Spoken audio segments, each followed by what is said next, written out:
Merhaba arkadaşlar. Bugün sizlerle birlikte Corblox nasıl alınır onu göstereceğiz. İlk öncelikle böyle çalışıyor arkadaşlar. Bedava. Az önce aldım. Corblox. Çok güzel. İki bacağı da yakışıyor.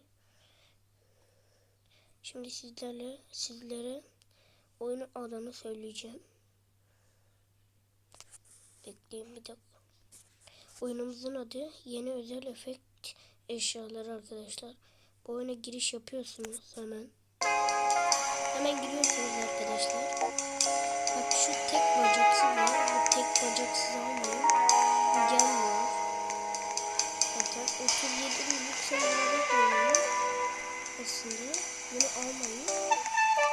Direkt şunu alın arkadaşlar. İki bacaksız.